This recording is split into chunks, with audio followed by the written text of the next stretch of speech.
With Christie Batchelor at the Bluefish Swim Club. Actually, it's the Leo Ristorante Fall Classic. Once again, caught up with you. She oversees the age group program and the swim lesson program. We thought we'd talk a little bit about that. Thanks for joining us, Christie. Oh, thank you for having me. So, what a great program. I understand there's 180 swimmers in the age group program for the Bluefish swim team. But I was really impressed to learn that you run a swim school, which you have 400 swim kids learning lessons during this time of year, and then does it scale up in the summer? Yeah, we go up to 600 in the summer. My swim lesson director, I've been very, very fortunate, has worked with me for the about 12 years, so even before we bought Bluefish. So I'm very, very fortunate to have Darlene helping me out. So you guys must own like Providence and Rhode Island as far as swimming goes. No, I mean, we run swim lessons out of the Raynham Athletic Club in Raynham, Mass. And we also run swimming lessons out of the Cumberland High School pool and the Attleboro High School pool only on Saturday mornings because we're more crunched for time. That's our main training facility. And how many instructors do you have for the lessons? We have 14 swim lesson instructors currently, and it does get up to about 18 in the summer. Did you see a spike in swim lessons after some of the success you had, like, for instance, with Elizabeth Beisel? Was there any kind of, or people just look at this as a basic need that we have? I'm sure the Olympics and all of the news in the newspaper got our name out there. And we do quite a bit of advertising. You know, I do AAU basketball. We put out flyers, and preschools I sponsor, and we do quite a bit of advertising. But I would say that just the Olympics being on TV was more than our own success. I think it's just more of a need that they look for.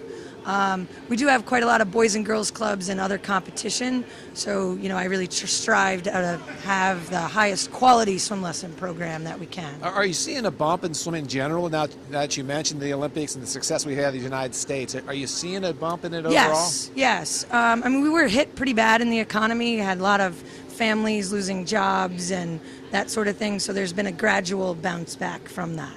That's definitely good. Let's talk about the age group program. 180 swimmers out of 2 pools, mostly? Mostly out of 2. Well, we have 3 primary locations, so 2 for age group. So I run 2 different age group pools that run the whole service of... And you're renting those facilities? Yep. Okay. We only rent. And then the Attleboro facility has some age group, but it's mostly our senior training facility. Okay. And how is your age group program divided up? We have 6 different groups. We start off with, you know, the 8 and under group as our mini Bluefish.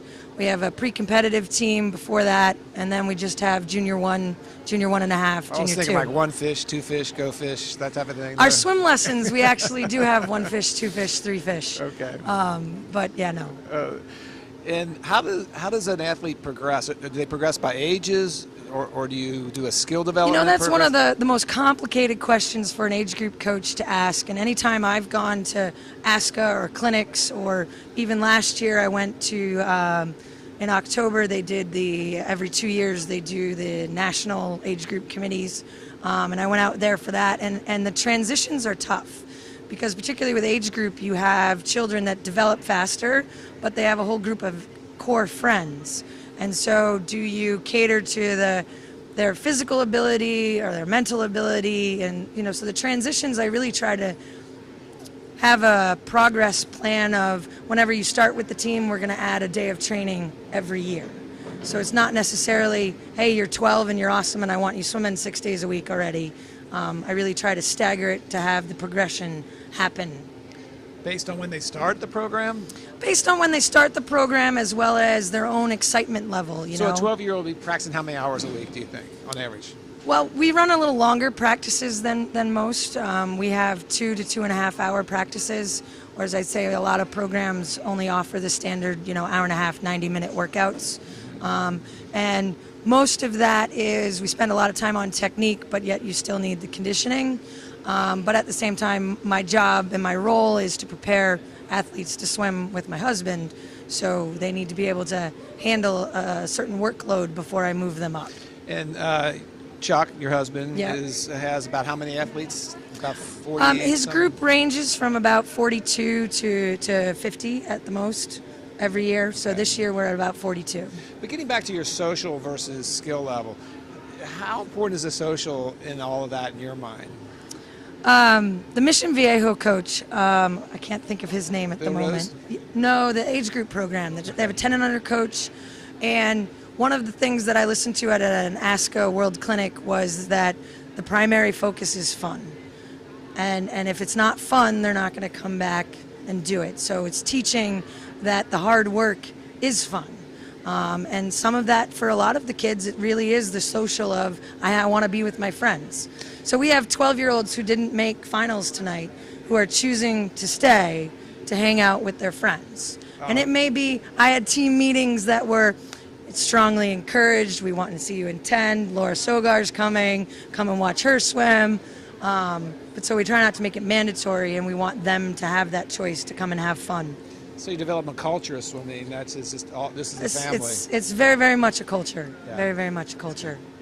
So you rent facilities. So what would be your dream pool if you could think of one? Well, every coach wants the 50-meter pool. So I guess if I had to build one, though, I would want a separate swim lesson pool so that it would pay for the 50-meter pool. Well, I hope your dream comes true. Oh, thank you very much. Well, this is Brent Rutemiller with Christie Batchelor saying, if you want to win, first help someone else win. Oh, thank you, you. Christie. It was good. It was good.